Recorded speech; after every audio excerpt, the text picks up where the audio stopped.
to us, it's incredibly obvious, isn't it? That all these chemicals which are being pumped out into the air is going to damage our body, damage our skin microbiome, and could cause lots of disease in the body. This big study in the UK last year was finding out the exact mechanisms within the body. This toxic air pollution, which our body hasn't come into contact with in our hundreds of thousands of years of existence on planet Earth. These particles can lead to things like Sam and Kit Warren Russell, who really took skincare into their own hands. Twin brothers from the UK who are taking the skincare industry by storm. Sam is a nuclear astrophysicist, and Kit is a geophysicist and author. A Notre Dame grad and his twin brother are looking to revolutionize skin health. The two launched a 2-year intensive research study. Two very smart guys who knew all about bad skin at a very early age. That woman at the end was our mum, and really she's the face which launched 1,000 questions for us.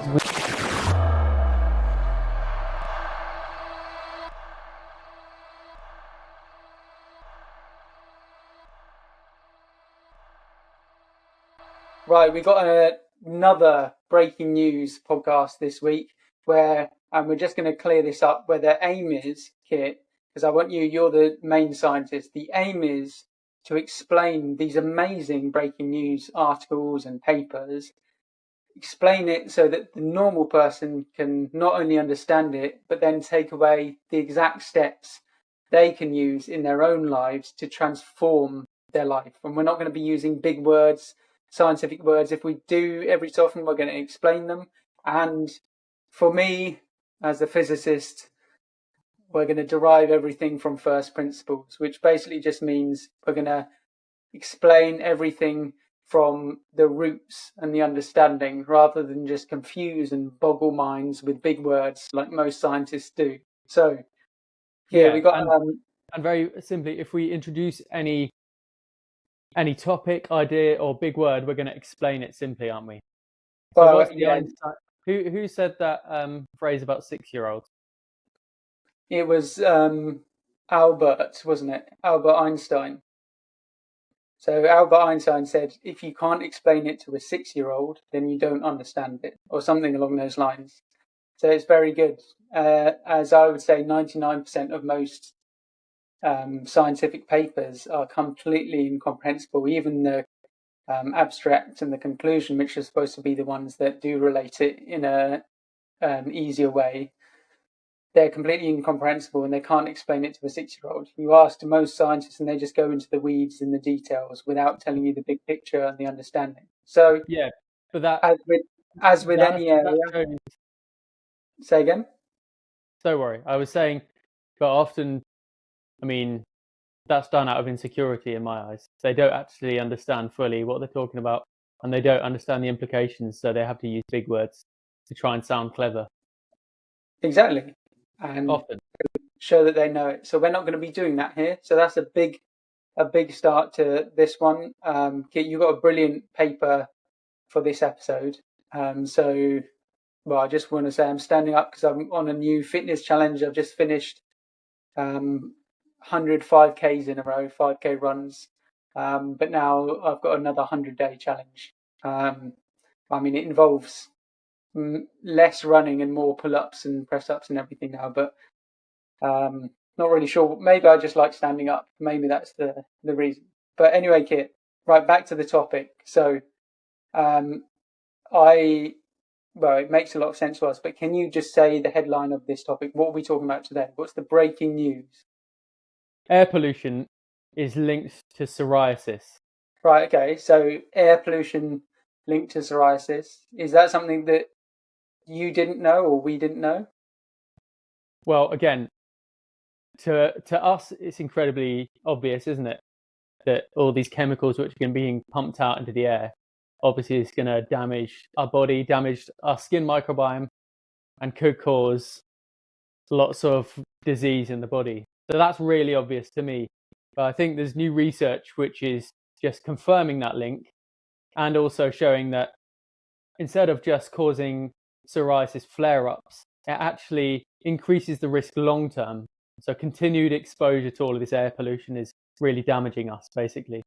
But they start off with this story in the article about an Indian woman who suddenly noticed these like red scaly patches on her arms, and she went to the doctors. They didn't really know what to do about it too much, but it turned out she worked on I think it was a sugarcane plant or something like that, and there were loads of these places where they pumped out the excess sugarcane.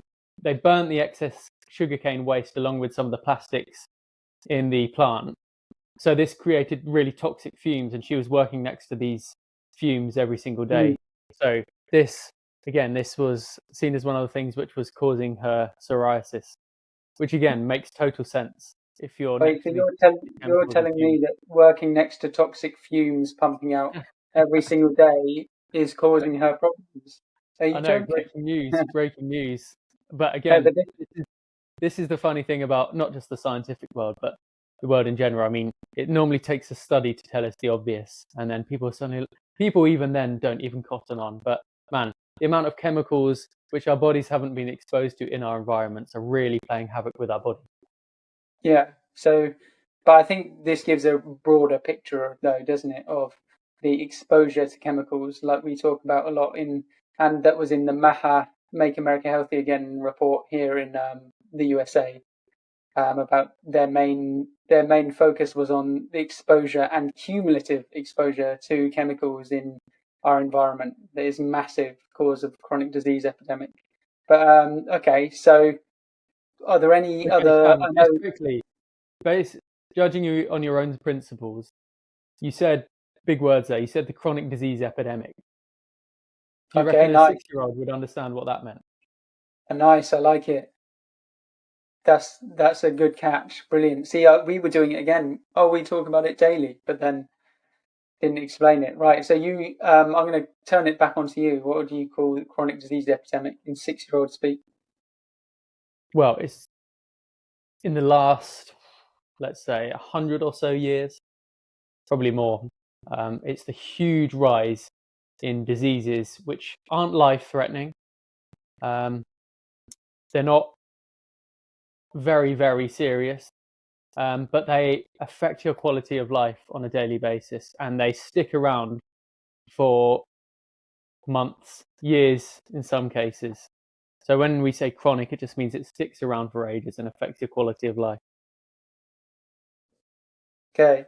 I think some of them can be life-threatening. Well, not just in the long term, but the short term too, like cancer. But yeah, it's more on the long-term scales. We're looking at how it completely degrades. No, you're absolutely right. Yeah. So things like cancer obviously are classed as in that bracket.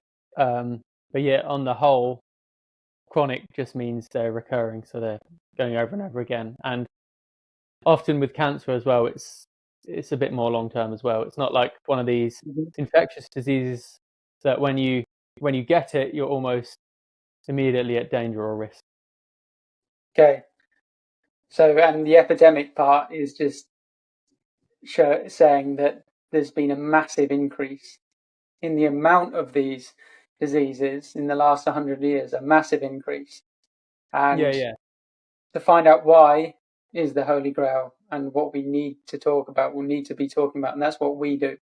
So, good catch on that one, Kit. So let's go back to the central premise. So pollution's causing psoriasis. What are there any other bombshell findings about this? Well, the article was just piecing together a few different bits of research because it's been known for a while that air pollution increases your risk of developing psoriasis and also having a flare-up of psoriasis. But there was a study in the UK last year which studied 285,000 people, and they were actually trying to get to the bottom of the exact reasons why it caused this. So again, it's the minutiae here which doesn't really matter. All we care about is that air pollution is causing psoriasis and probably many other diseases as well in our body. So this big study, recent study in the UK last year, was finding out the exact mechanisms within the body and trying to give ideas why this happened, or to explain the link between air pollution and psoriasis.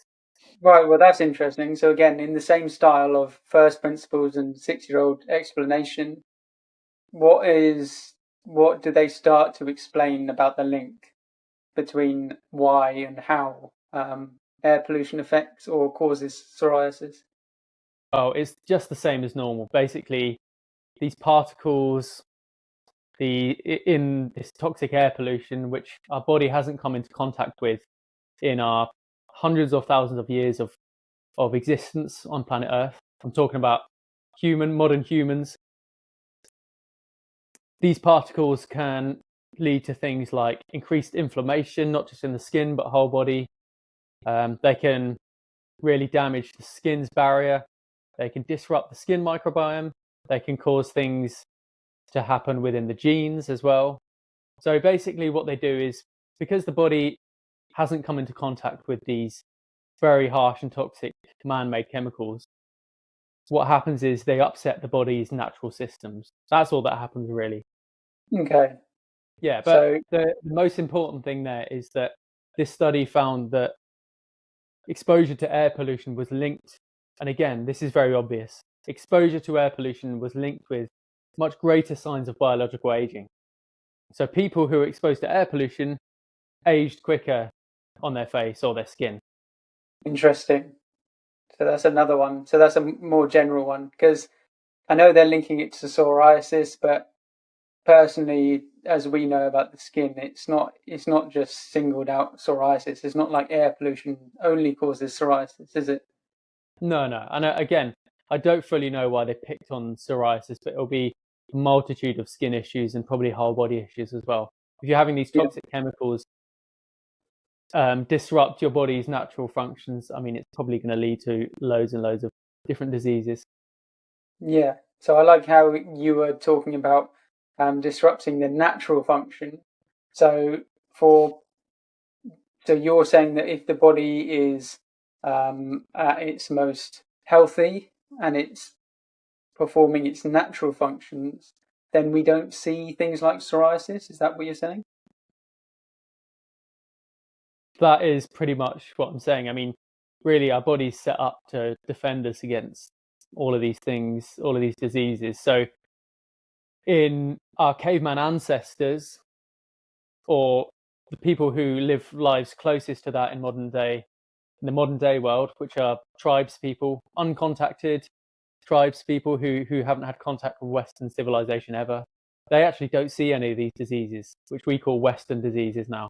The things like eczema, psoriasis, acne, all of these chronic diseases, which we think are just commonplace and part of the human experience, they're actually not part of the human experience, and they shouldn't be. If our bodies were as healthy as our ancestors, we wouldn't get these. Interesting. So, well, because I know all the studies that we've done, but you're saying that so we don't see psoriasis in the people who live like our ancestors who didn't have exposure to all of these chemicals. So where do these people that you study, where are they? They were in the Amazon rainforest, totally cut off from the Western world. Was that your question? Yeah, so they're in the Amazon rainforest, they're totally cut off, and they don't see instances, are you saying, of psoriasis and these conditions? Yeah, they didn't see any of these chronic diseases, which we're having a massive explosion of in our Western world at the moment. So you've got this one population, which I call our caveman ancestors, because that's pretty much what they would have lived like. And then we've got the Western world, the Western developed and urbanized world here. And there's a massive difference. This side, the Western world, has huge amounts of chronic diseases, including psoriasis and skin problems. And this side has effectively almost zero. So there must be a massive thing in the environment in the Western world which is causing this huge explosion. And that's what all of our research is about. And again, to be fair, that's what a lot of the health policy within the Make America Healthy movement, again, in America, is all about at the moment. Getting to the root of this chronic disease epidemic. An epidemic just means massive surge in these problems. And as we talked about, which we'll link on our breaking news about the MAHA report, the Make America Healthy Again report, actually their study of rural tribes people was one of the parts that we really picked up on. So yeah, that was really interesting. talking exactly what you're talking about there. So, Kit, now I want to go into the section because we've overviewed the Okay. sort of mechanisms, but I want to go into, so what can people do? Because we've got air pollution all around us. What can people do? Actually, Well, firstly, like, so you said this could cause psoriasis, but could this be causing any other problems? If it's damaging the skin microbiome, the skin barrier, and causing inflammation, could this be causing any other problems in our body? absolutely. I mean, again, it's so obvious, but inflammation is thought to be the number one driver behind many of these chronic diseases. So if you talk to any scientist, again, read through all the jargon, read through all the massive words, and then get to the root of the problem. It always turns out inflammation is the thing which drives these diseases. Yeah. They always talk about it. So what happens Yeah. is, Sorry, can I just say also too, or ask you, the link to, because people talk about inflammation like, and you're right, it's a cause, but it's a vicious cycle too, isn't it? So inflammation too is also caused by, say, if you start disrupting the body's natural system, the immune system gets out of whack, out of line, and then inflammation starts coming as a result. So it's chicken and egg, cause or effect. A lot of the times it's both, right? yeah, exactly. So it can be like a downward spiral, and that's exactly the same in the case of this air pollution study stuff at the moment. Quickly, just for everyone, Sam, I think we need to do it justice and explain what the immune system is. Really simply. Do you want to do it or should I? Maybe. I don't think. Let's not do it in this one. Because we haven't got. Well, no. I mean, if we're trying to do it to a 6-year-old, I think we need to. Okay, so let's do it. Go on then. Very simply. I I mean, we tried not to talk talked about it in the last one. Okay, Yeah, the you're right. immune system is just the collective term for the defense mechanisms of our body against things which could potentially cause us harm. So things in the environment like harmful bacteria, as we've seen with this, environmental pollutants or toxic chemicals, which could really upset the body. Our immune system was set up really to protect us against all of these things. And it's just a big interlinked system in the whole body. Cool. Yeah, cool. So that's a good point, Sam, about the downward spiral. And again, one of the things they don't talk about in this research or the article, or they haven't really put the breadcrumbs together at the moment, is that if we didn't have such damaged skin in the Western world, then maybe this pollution wouldn't actually be having as big of an effect. So it's the same thing as we talked about in the last podcast. What we have is everyone in the Western world compared to our caveman ancestors, the Yanomami tribes people in the Amazon rainforest. Everyone in the Western world has up to 84% more damaged skin than our ancestors. So we have the most damaged skin ever recorded, quite possibly. And this is causing a huge amount of whole body problems, not just on the skin. So it's like a downward cycle. Air pollution damages the skin and body and could be causing things like psoriasis and other chronic diseases. But then also, because our body and our skin microbiome is so damaged as well, we're more susceptible to the damage of air pollution and more susceptible to these diseases. Okay, so what you're saying, because I'm going to sum that up, is that not only there's things in our environment that are being pumped out and it's against our control. So if when we go and experience these things in our environment, we don't know they're there and it's against our control. But you're saying actually, more importantly, there are things in our control that we use every day that are damaging our skin, destroying our skin and health. I wasn't actually saying that, but that's a really good point. Yeah, of course, there's things which we can control. So things like air pollution, sometimes you just can't control, especially if you live in a major city or something like that. You can only control it to an extent, but there are other things which everyone purposefully and actively makes that decision to put on your skin every single day or in your body, which is destroying your microbiome and your body. Yeah, but you were talking about your skin's already damaged. And so this pollution, is actually having a higher or worse effect than if your skin wasn't damaged. So there's those. That's what I was saying. Yeah. So there's things to get our skin healthier amidst all this urbanization and all this pollution, there are things which people can do in many ways to actually rebuild their skin microbiome, to make it less likely that they'll have a flare-up of eczema or psoriasis when they come into contact with air pollution or chemicals. Okay, because that leads really, and this good timing, because that leads right on to the next part for me is, obviously there's no point talking about all of this if there wasn't a way forward, because we've seen, I'm just going to sum up the sort of the damage and the destruction.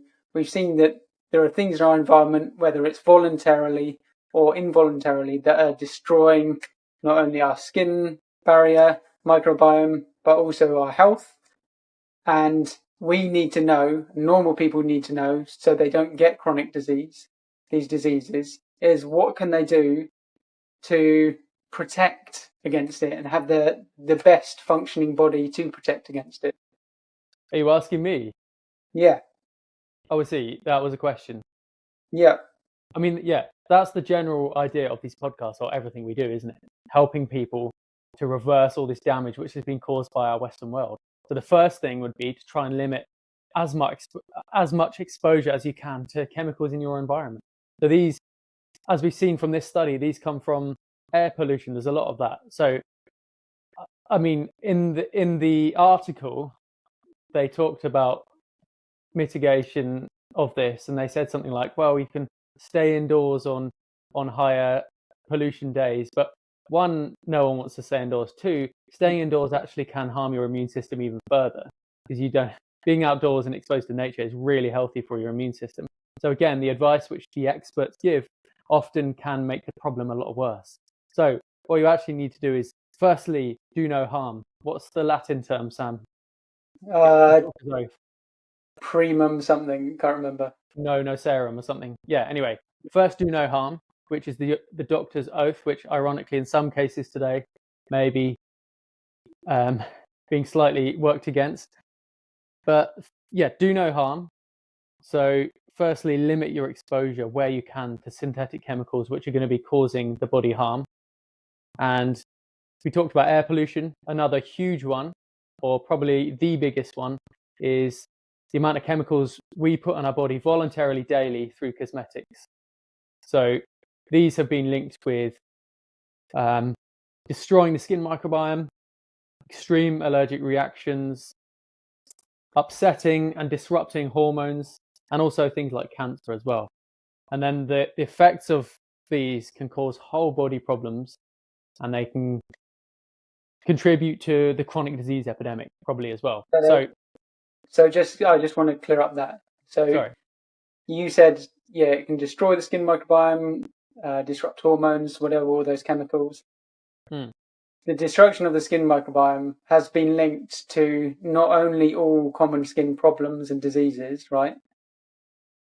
But also the whole body, or also whole body diseases, which is what our latest paper is on. I'm just clearing that up. Yeah. So our latest paper, the reason it was featured and picked up by the Washington Post, and the reason we're here in Washington, D.C., was that our latest published research collated all the research and showed that actually damaged skin could be a major contributor to this massive chronic disease epidemic. People always think of the skin as totally separate and isolated, but for the first time we showed that actually the skin could be a major contributor to things like asthma, food allergies, even things like cardiovascular diseases and brain diseases, two systems which people think are totally unrelated to skin. So that was the genius of this latest research. And there had been research in the past in separate areas linking the skin to this, but we, for the first time, proposed the skin microbiome or damaged skin was a major factor in this big chronic disease epidemic. Because before that, people have just talked about the gut and the foods we eat as a major factor, and other factors as well. Okay, you've gone over your 20-second limit, but I'll let you off. Oh, did you say 20 seconds? It's a joke. I said that right at the beginning. I was joking. That would be good. Yeah, we should do. So, can you sum up what the problem, cause, and solution is for? We're talking specifically here about psoriasis. So let's just sum up the amazing findings and also the huge pain and problem that this can cause, and how it can be remedied, or how you can roll it back. Sorry, Sam. Would you mind saying that again? Yeah, I said it more than 20 seconds. That was the problem. So, Kit, because we're ending there, I want you to sum up the problem, cause, solution, talking specifically here about the psoriasis article, but just in general, the problem, cause, solution in 20 seconds. Problem is, there's a huge amount of air pollution in our Western world, which is massively contributing to things like psoriasis. So, the cause of that, well, air pollution, as I just said. And the solution is, 1, to do no harm, so try and get away from these chemicals, and 2 is to rebuild the skin microbiome. And that's the $1 million question. Brilliant. I think you might have just got within the 20 seconds. Yeah, I think I went slightly over.